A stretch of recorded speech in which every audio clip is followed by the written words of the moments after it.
Hello, welcome back to a chapter day. Happy Tuesday. It's a lovely day outside. The weather is just right for you to get out and do something, at least on my side. If it's like yours, where I am, or mine's, whatever the case might be, if it's a beautiful sunny day, because yesterday we just had rain, then try your best to get out. We need that vitamin D, first of all. And secondly, it is just too beautiful a day to let it go to waste inside. Okay, but anyhow, today we're going to be reading chapter 27 of Job. Yesterday I read 2 chapters because they were short. So we had Bildad in chapter 25, answering Job, more or less kind of affirming God's majesty and our, how should I say, what's the word, infiniteness, well, not infinite, but how tiny we are, how trivial we are nothing in God's sight, in other words. Okay, like Solomon described us like blades of grass, here today, withered tomorrow. So that's what he's saying. If the moon and the stars are really not pure in God's sight, what would we be? That we are just worms. We are even less than worms. That's how he describes us. I don't think so. I don't think Jesus would have come here to save less than worms. We are more than we even think. And I don't go along with that description of ourselves. I know we are trying not to make ourselves feel like we are more, but we got to be something. For Satan to want to come after us so much, and for God to send his son to save us in the way that he did. So I'm not buying that. I ain't no worm and I'm no less than a worm. I will not say that. We are so much more than we know. We treat ourselves like we are lesser than. But God knows our true value. That's why he sent Jesus. Okay, so we are going to go on. Then we had in chapter 26, Job answered him. And again, he's giving God all of the majesty that he deserves. And also stating that no one can question God. God's power is something that we don't understand, God's ways, and it's just what God does. And it's the truth. Sometimes you just have to leave it. It's God's way.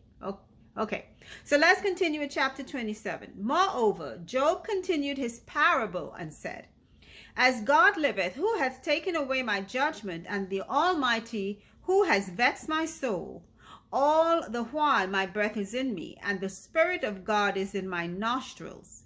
My lips shall not speak wickedness, nor my tongue utter deceit. God forbid that I should justify you. Till I die, I will not remove mine integrity from me. So he's saying, Job is saying, you know what? Regardless of what is said about me, I know myself.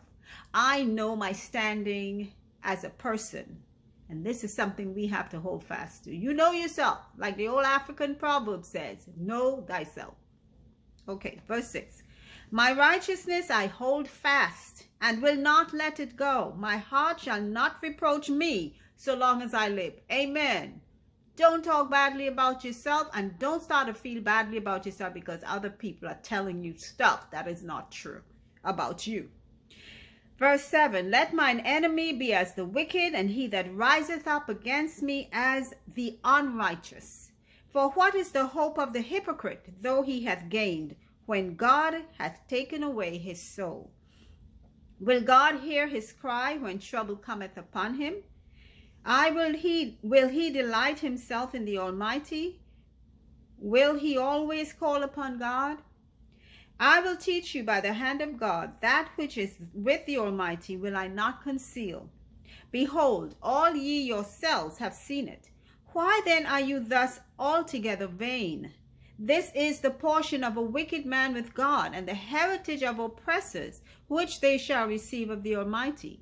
If his children be multiplied, it is for the sword, and his offspring shall not be satisfied with bread.